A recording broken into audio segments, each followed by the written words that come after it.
నాటే పద్ధతులు. చెరుకును 3 పద్ధతులుగా నాటుతారు. చెరుకు పంటని నాటేటువంటి పద్ధతులు ఎలా నాటాలి అనేది ఒకసారి మనం చూస్తే, చాళ్లలో నాటడం, ముచ్చెలను వరుసల్లో చాళ్లలో నాటాలి. ముచ్చెలు వరుసగా చాళ్ళు చేసుకుని చాళ్ళలో మనం నాటుకునే పద్ధతి చాళ్లలో నాటడం. నాటడానికి ముందు చాళ్ళలో నీరు పెట్టి భూమిలోని, చాళ్ళు అంటే బోధులని అర్థం, ఓకే, నీరు పెట్టి భూమిలోకి ఇంకిన తర్వాత వెనుకకు నడుచుకుంటూ ముచ్చల్ని నాటుకుంటూ వెళ్ళాలి. తొక్కుకుంటూ వెళ్ళిపోకుండా అలా నాటుకుంటూ అలా కప్పుకుంటూ వచ్చేస్తుండాలన్నమాట. అది కళ్ళు పక్కలకు ఉండేటట్టు ముచ్చల్ని 2.5 సెంటీమీటర్ల లోతు పెంచకుండా నాటాలి. కళ్ళు పక్కకు ఉండాలి. అంటే కళ్ళు అంటే మొలకెత్తేటువంటి భాగము బడ్డే, దాన్ని పక్కకు ఉంచి 2.5 సెంటీమీటర్ల లోతు కంటే ఎక్కువ నాటకూడదు. నాటేటప్పుడు భూమి మీద ఏర్పడే చిన్న పాద చిహ్నాలు కూడా సమానంగా సరిచేయాలి అని చెప్తున్నారు అనమాట. సో అందువల్ల వెనక్కి నడుచుకుంటూ రావాలి.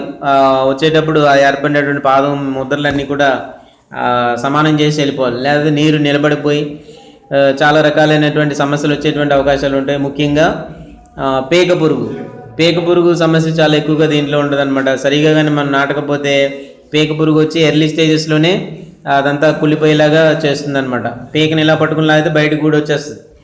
సో అందువల్ల ఏంటంటే పేక పురుగు ఇలాంటివన్నీ కూడా రాకుండా ఉండాలంటే ఈ పద్ధతులు జాగ్రత్తగా పాటించాలి. వెనక్కి నడుచుకుంటూ వచ్చి కప్పుకుంటూ వచ్చేయాలి. సో ఆ పాదం ముద్రలు కూడా లేకుండా చేయాలి. అది రెండోది ఏంటంటే కందకాల్లో నాటడం. ఈ పద్ధతి వల్ల అత్యధికంగా గాలి వీచే ప్రాంతాల్లో, ఆ మాట అండర్లైన్, అత్యధికంగా గాలి వీచే ప్రాంతాల్లో ఏ పద్ధతిలో చెరుకును నాటుతారు అనేది అక్కడ ప్రశ్న అనమాట. కందకాల్లో నాటుతారు, అదే బిట్, అంతే, బిట్స్ అలాగే వస్తాయి. అధికంగా గాలి వీచే ప్రాంతాల్లో ఏ పద్ధతిలో నాటుతారంటే కందకాలలో నాటుతారు, సింపుల్ అంతే. చెరుకు పడిపోకుండా కందకాలలో నాటుతారు. 20 నుంచి 25 సెంటీమీటర్ల లోతు, 40 సెంటీమీటర్ల వెడల్పు, 60 సెంటీమీటర్ల దూరంలో చేతితో కానీ ట్రాక్టర్తో లాగే రిడ్జర్తో కానీ కందకాలు తవ్వుతారు. సో 20 నుంచి 25 సెంటీమీటర్ల లోతు ఉండాలి. అలాగే 40 సెంటీమీటర్ల వెడల్పు ఉండాలి. 60 సెంటీమీటర్లు దూరం, అంటే దాన్ని అదే దూరం, ఒక్కోదానికి దూరంలో చేతితో కానీ ట్రాక్టర్తో కానీ లాగే రిడ్జర్తో కానీ కందకాలు తవ్వుతారు. అదే చేతితో తవ్వచ్చు, ట్రాక్టర్ ఉంటే ట్రాక్టర్ ఉపయోగించి వాటి ద్వారా తవ్వచ్చు. సో దాని లోతు ఎంత, కందకం లోతు ఎంత? 20 నుంచి 25 సెంటీమీటర్ల లోతు. వెడల్పు ఎంత? 40 సెంటీమీటర్ల వెడల్పు. దీన్ని ఒక కందకం అని అంటున్నాం అనమాట. అంటే ఒక చిన్న గొయ్యి లాంటిది చేస్తాం ఇలాగా గుండ్రంగా. సో దాన్ని చేసి దాంట్లో అది ట్రాక్టర్తో చేయొచ్చు, చేతితో చేసి ఎలా చేసిన తర్వాత కందకాల్లో నీరు వదిలి, నీరు బాగా ఇంకిన తర్వాత ముచ్చెలను మొలక భాగాలు పక్కకు ఉండే విధంగా శ్రద్ధ తీసుకుని నాటాలి. సో దాంట్లో ఆ కందకంలో ముచ్చెలన్నింటినీ కూడా నాటుకుంటాం అనమాట. ఒక పద్ధతి ఏంటంటే చాళ్లలో నాటడం, రెండోది ఏంటంటే కందకాల్లో నాటడం. అప్పుడు ఏమవుతుంది, అన్ని వరుసగా ఒక రౌండ్లో వస్తాయి. వరుసగా అన్ని అలా పెట్టుకుని వస్తే ఒక రౌండ్లో వస్తాయి. అలా పెరిగే విధానం కూడా అలాగే ఒక దగ్గర పెరుగుతుంది అనమాట. ఇలా పెరుగుతుండే, ఒకే దగ్గర పెరుగుతుండే.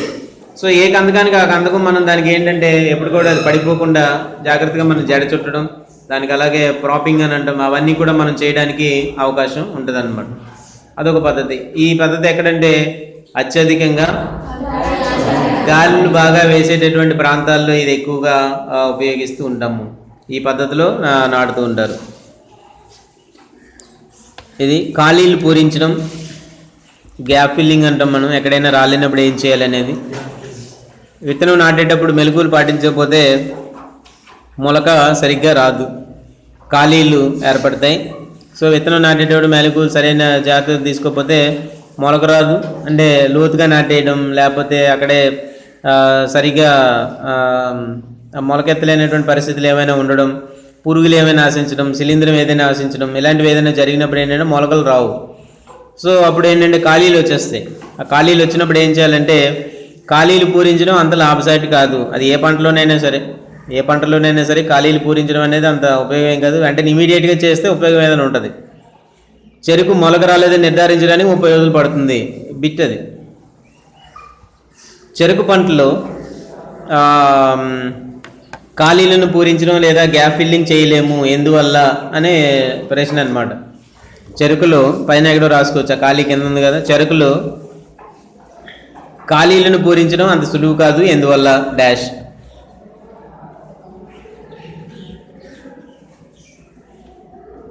చెరుకులో ఖాళీలు పూరించడం అంత సులువు కాదు.